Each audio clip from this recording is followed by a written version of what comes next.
spiaggia a Bibione un uomo è stato arrestato dopo che ubriaco ha dato in escandescenza scagliandosi contro polizia locale e Bagnini. Convocato con 2 giorni di anticipo il Comitato per l'Ordine e la Sicurezza Pubblica per Ferragosto, più forze dell'ordine su tutto il territorio, in particolare nei luoghi della Movida e nel centro di Venezia e Mestre. Ricoverate a Padova con gravi ustioni alle gambe, ma non in pericolo di vita 2 persone coinvolte nell'incendio di una barca all'altezza di Fusina, salvi i 2 bambini a bordo. Dopo la sperimentazione attivo ora in tutto il Veneto il numero unico europeo per la gestione delle richieste sanitarie non urgenti 116-117. In un mese gestite oltre 55.000 chiamate. Dubbi sui progetti di parchi agrivoltaici Eraclea e Torre di Mosto da parte dell'assessore all'agricoltura Dario Bond, sia per l'estensione che complessivamente supera i 300 ettari che per l'effettiva possibilità di mantenerne l'uso agricolo. È veneziano il bagnino più anziano e premiato d'Europa. Pippo Garvisa ha ricevuto un altro premio, lo Stampo d'Oro, dal gruppo Bevanda Malamocco. Buonasera, ben ritrovati dalla redazione di Venezia. Questi i titoli, dunque l'avete sentito in primo piano, la cronaca, paura a Bibione, un uomo è stato arrestato dopo che ubriaco ha dato in escandescenza scagliandosi contro polizia locale e Bagnini. Momenti di tensione sulla spiaggia di Bibione dove un uomo originario dell'est Europa in evidente stato di alterazione ed ebbrezza è stato arrestato dopo aver aggredito Bagnini e agenti della polizia locale. L'uomo si era inizialmente sistemato sotto un ombrellone non suo. Alla richiesta dei Bagnini di allontanarsi ha reagito con minacce e atteggiamenti aggressivi e violenti nei loro confronti. L'intervento di 2 pattuglie della polizia locale non è bastato a calmarlo. L'uomo ha sputato contro gli agenti e ha tentato di colpirli con calci. Gli operatori sono riusciti a immobilizzarlo e a mettere in sicurezza la zona particolarmente affollata di turisti e bambini. Trasferito al comando di Via Maia, ha danneggiato l'auto di servizio e alcune sedie negli uffici. Dagli accertamenti è emerso inoltre che il documento esibito era falso e che l'uomo, che si è scoperto essere moldavo e non romeno come aveva detto d'essere, aveva diversi alias. È stato arrestato per resistenza, danneggiamento aggravato e possesso di documenti falsi, quindi trasferito nel carcere di Pordenone, dove il giudice ha disposto la custodia cautelare. Convocato in via eccezionale questa mattina con 2 giorni di anticipo il Comitato per l'Ordine e la Sicurezza Pubblica per Ferragosto, ha deciso l'aumento di forze dell'ordine su tutto il territorio ed in particolare nei luoghi della Movida, nel centro di Venezia e Mestre, attenzioni particolari alle stazioni. Più uomini e più controlli in vista del ponte di Ferragosto è quanto deciso dal Comitato Provinciale per l'Ordine e la Sicurezza Pubblica, convocato in via eccezionale con 2 giorni di anticipo proprio per organizzare per tempo il dispositivo di sicurezza. L'obiettivo è gestire l'aumento delle presenze previsto nelle località balneari e nelle aree della Movida, garantendo sicurezza, viabilità e ordine pubblico. Sotto osservazione soprattutto Jesolo, Bibione, Caorle, Chioggia Sottomarina, Sandona di Piave, ma anche il centro storico di Venezia e Mestre. Grandi attenzionate anche le stazioni dei treni e Corriere. In campo ci saranno tutte le forze dell'ordine insieme alle polizie locali, ai vigili del fuoco, alla Capitaneria di Porto e al SUEMA 118. Potenziati anche i servizi in mare nelle aree portuali e aeroportuali, nelle stazioni ferroviarie lungo le principali strade e autostrade. Particolare attenzione sarà dedicata alla Movida con controlli contro furti, borseggi, spaccio, violenza e abusivismo commerciale. Nel mirino anche eventuali feste abusive che possono provocare disturbo della quiete pubblica. La sicurezza non va in vacanza, ha sottolineato a margine dell'incontro il prefetto di Venezia Darco Pellos. Un secondo comitato intanto è già fissato per il 18 agosto, a 3 giorni da Ferragosto, proprio per fare il punto sui risultati dei controlli e sull'andamento della giornata. Aperto il cantiere per il restauro dell'ex sede della Telecom di via Carducci a Mestre. Attraverso la riqualificazione dello stabile passa una battaglia importante per il recupero di un'area del centro città con problemi di degrado. Non è un cantiere come gli altri, quello che si vede da via Meucci a pochi passi dall'M9 e che dovrebbe portare presto alla creazione di decine di nuovi appartamenti. Nel 2016 la chiusura degli uffici Telecom di Mestre ha progressivamente trasformato questo enorme stabile di circa 9.000 metri quadri nel cuore della città in un rifugio per decine di sbandati, una sorta di Grand Hotel del degrado che forse raggiunse l'apice nell'aprile dell'anno scorso, quando da queste porte e finestre più volte murate per tentare di rendere lo stabile inaccessibile, fuggì una donna ferita e seminuda, denunciando di essere stata segregata e violentata per giorni. Io penso che sia stata una bella mossa del sindaco Venturini portare subito all'attenzione del Consiglio Comunale il tema dell'urbanistica a Mestre. E un palazzo del genere che è praticamente oggi un buco nero e non lo sarà più, è una cosa assolutamente positiva per tutta la città. Mentre osserva il cantiere, il presidente di municipalità, Gennaro Marotta, viene fermato da un residente che si lamenta della continua presenza di gruppi di tossicodipendenti davanti a casa. Capisco e cerco di risolvere.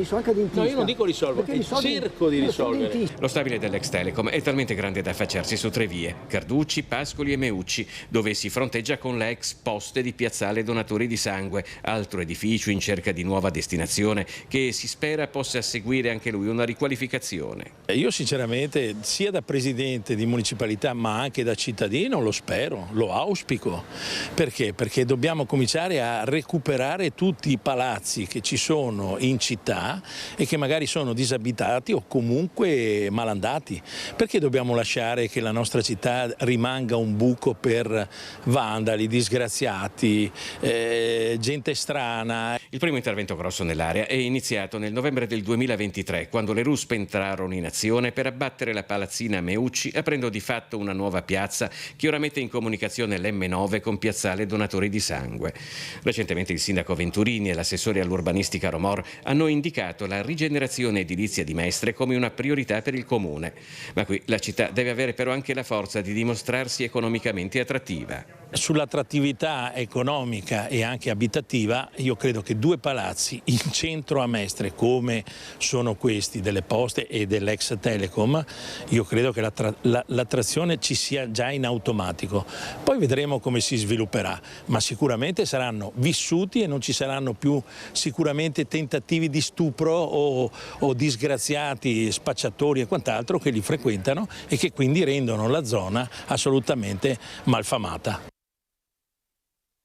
A Mogliano scatta la denuncia dopo gli atti vandalici ai campi sportivi di via Ragusa, reti e recinzioni danneggiate, il canestro rotto, rifiuti abbandonati e persino la pompa dell'acqua spostata e lasciata aperta per ora. A denunciare pubblicamente l'accaduto è sui social il sindaco Davide Bortolato, che parla di una situazione inaccettabile. Le recinzioni erano state sistemate appena nel 2024 con risorse pubbliche. Il comune sta ora cercando di individuare il responsabile. Il primo cittadino annuncia una denuncia contro ignoti ai carabinieri. Chi danneggia un bene pubblico danneggia tutta la comunità, sottolinea Bortolato, ringraziando invece i residenti che hanno segnalato i vandalismi e sono intervenuti per limitare i danni.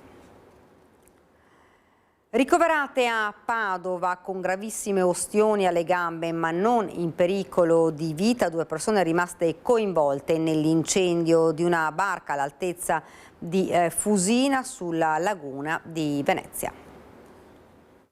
I bambini stanno bene, i 2 adulti hanno invece ustioni gravi alle gambe. Non sono in pericolo di vita, ma sono ricoverati al centro grandi ustionati di Padova. Tutti, seppure con conseguenze diverse, sono rimasti coinvolti nell'incendio dell'imbarcazione con la quale stavano navigando sulla laguna di Venezia domenica pomeriggio. L'incendio è scoppiato mentre la barca si trovava nel canale Cunetta a Fusina, sollevando una densa colonna di fumo nero visibile a diversi chilometri di distanza. Sul posto è intervenuta un'autopompa lagunare dei Vigili del Fuoco di Dorsoduro. Nel frattempo gli occupanti erano stati soccorsi da un'altra imbarcazione di passaggio. 2 persone a bordo, come detto, sono rimaste ferite e affidate immediatamente alle cure del personale sanitario del SUEM 118, mentre la squadra dei Vigili del Fuoco provvedeva allo spegnimento dell'incendio e alla messa in sicurezza dell'imbarcazione e dell'area interessata. Dopo la sperimentazione lunga circa 2 anni, attivo ora in tutto il Veneto il numero unico europeo per la gestione delle richieste sanitarie non urgenti 116-117. Dall'8 luglio al 4 agosto gestite oltre 55.000 chiamate. Per potenziare il servizio sono previste 18 nuove assunzioni. Un numero al quale fare riferimento per tutte le problematiche sanitarie e in parte anche sociosanitarie non urgenti. Dopo la sperimentazione iniziata a dicembre 2024 all'ULSS Ottoberica e chiusa di fatto a maggio di quest'anno con l'estensione anche nell'ULSS 6 Euganea, è ora attivo in tutto il Veneto il numero unico europeo 116-117 per la gestione delle richieste dei cittadini in materia di sanità che non riguardano le emergenze. Nel mese di luglio presi in carico oltre 55.000 telefonate che hanno visto un picco nei weekend e nei giorni festivi. 2 le centrali operative, una all'ULSS 3 Serenissima di Venezia e una all'ULSS Ottoberica, che coprono l'intero territorio regionale con 114 operatori attivi, ai quali se ne aggiungeranno dal 1 settembre altri 18 neoassunti e formati. Quanti operatori laici sono impiegati nelle 2 centrali del Veneto? Gli operatori laici, quindi non professionisti sanitari ma assolutamente formati, prima di essere assegnati all'116-117 sono circa 140, riuscendo ad indirizzare poi nello specifico sulla casa di comunità piuttosto che al proprio medico di famiglia, piuttosto che alla continuità assistenziale. Il primo bilancio presentato a Palazzo Balbi con l'assessore Gerosa, anche il direttore generale regionale della Sanità e Sociale Giancarlo Ruscitti e dalla direttrice della programmazione sanitaria Romina Cazzaro. Chiunque può chiamare, ovviamente la risposta è calibrata sulla dimensione del paziente utente e del bisogno. La prima possibilità è quella di avere in automatico l'incanalamento nel giusto servizio per bisogni tipo certificati o ripetizione di ricette per il quale il paziente si sia trovato sprovvisto, ma in realtà il core del servizio è nel gestire il bisogno sanitario, dargli un tempo per quanto non sia un bisogno urgente, evidenziare eventuali sottovalutazioni dell'utente e incanalarlo nel percorso dell'urgenza, ma soprattutto gestire tutti quei bisogni che non sono urgenti ma allo stesso tempo la cui risposta deve essere trovata dall'utente nell'arco della giornata. Per dare risposte in tempi sempre più celeri e soluzioni adatte al bisogno dell'utente verranno anche utilizzati sistemi di intelligenza artificiale. Per snellire ulteriormente il processo di risposta ai cittadini, anche chatbot piuttosto che algoritmi di intelligenza artificiale che permettano di prendere in carico un maggior numero di telefonate in tempi più brevi, cercando di ridurre quel tempo di attesa che è mediamente intorno ai 4 minuti. Non è un call center, semplicemente lo smistamento di telefonate, ma il cittadino viene preso in carico. Le telefonate hanno una media tra i 4 e i 5 minuti proprio perché bisogna fare una sorta di anamnesi della richiesta del paziente e poi identificare qual è la miglior risposta al bisogno di salute che il paziente ci ha presentato. L'assessore all'agricoltura Dario Bond esprime più di un dubbio sui progetti di parchi agrivoltaici a Eraclea e Torre di Mosto, sia per l'estensione che complessivamente supera i 300 ettari che per l'effettiva possibilità di mantenerne l'uso agricolo.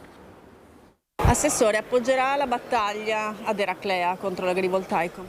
Ho già fatto un incontro con i comitati su questo argomento e sono totalmente vicino al mondo dell'agricoltura e a chi produce. Se ne discute in regione, se ne discute nei comuni e secondo alcuni se ne dovrebbe discutere di più anche a livello nazionale. Partendo dalla contrarietà espressa ad Eraclea sulla realizzazione di un parco fotovoltaico su circa 165 ettari di suolo agricolo con l'installazione di 274.000 pannelli fotovoltaici alti tra i 4 e i 5 metri, la CIA, Confederazione Italiana Agricoltori di Venezia, denunciò già mesi fa quella che definì una corsa al consumo di suolo agricolo a favore dell'agrivoltaico, ricordando tra gli altri anche i 18 ettari di Cassolaro a Favaro Veneto e i 68 ettari di pannelli previsti dal master plan dell'aeroporto a Tessera. Assorbire terreno agricolo per una strategia, di produzione di energia non è corretto a mio avviso. Oltretutto attenzione perché bisognerebbe anche capire qual è quel tipo di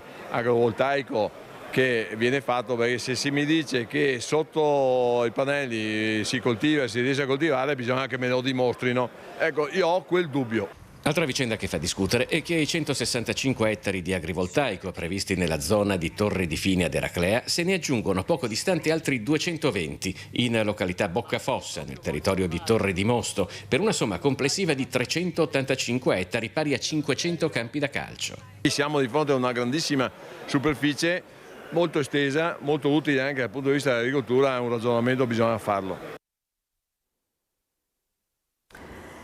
Quasi 200 persone sono salite all'oasi di Ghiselle intitolata Papa Luciani nell'Agordino per la festa di compleanno del piccolo borgo montano gestito dai volontari delle parrocchie veneziane. Un momento di festa e di comunità che si rinnova dal 1978, una giornata di partecipazione e di amicizia all'oasi di Ghiselle intitolata Papa Luciani. Quasi 200 persone sono arrivate qui nell'Agordino per la festa di compleanno del piccolo borgo montano gestito dai volontari delle parrocchie di Venezia e per ricordare il beato Albino Luciani assieme a Monsignor Ettore Fornezza, il Papa del Sorriso, vescovo di Vittorio Veneto prima, patriarca di Venezia poi e per soli 33 giorni nel 1978 sul soglio pontificio di Roma con il nome di Giovanni Paolo I. La gente di Venezia, i loro figli sono venuti tantissimi, dove io sono stato parroco, sono stato cappellano, sono stato inviato anche nella zona di Torcello per realizzare anche qualche cosa nuova a Torcello, anche la gente di Torcello, anche oggi è venuto qualcuno. Nel corso della giornata la figura di Giovanni Paolo I è stata ricordata anche leggendo alcune delle sue lettere a personaggi famosi scritte negli anni 70.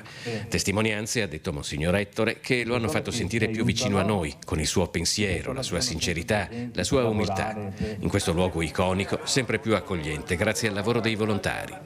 Quest'anno è stato un anno veramente di partecipazione e di collaborazione, perché c'erano tante cose da sistemare, tante cose da realizzare e tutti quelli che sono venuti qua sono venuti per lavorare, per rimettere in situazione di poter essere in un posto molto tranquillo, sereno e soprattutto di grande amicizia.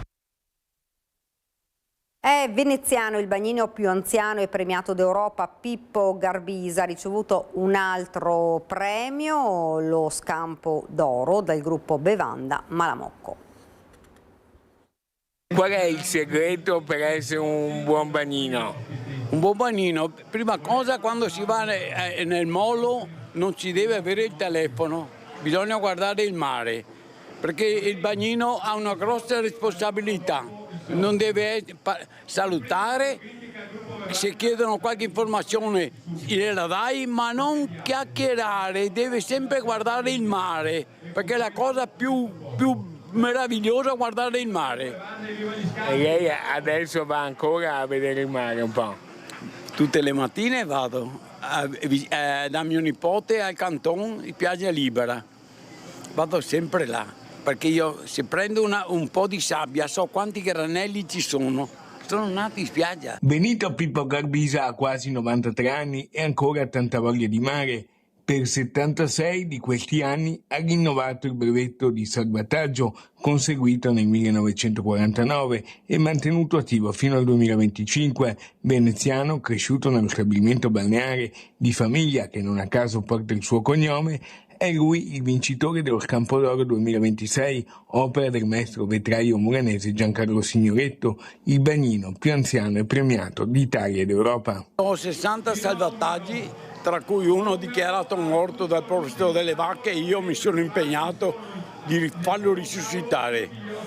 Sono commendatore della Repubblica Italiana, premiato. Lei ha il brevetto di bagnino di salvataggio da quanto? Dal 1949, il più decorato e medagliato d'Europa. La scampata d'agosto di quest'anno è un'edizione straordinaria nell'anno proprio del 50° anniversario del gruppo Bevanda Malamocco. Siamo già arrivati a 18 anni, questa è una bella edizione perché siamo ovviamente in tanti, quest'anno abbiamo raggiunto oltre i 170 invitati tra soci e ospiti e con oltre 210 quintali di scampi abbiamo contato addirittura quanti scampi abbiamo curato questa mattina. Siamo arrivati a 5.400 scampi. Oggi c'è Castro Giovanni, che è un'istituzione per il rugby italiano, e ci sono parecchi miei colleghi, consiglieri comunali, regionali, altri assessori. È una giornata in cui si riesce a stare insieme, a socializzare, ma anche a premiare delle personalità importanti.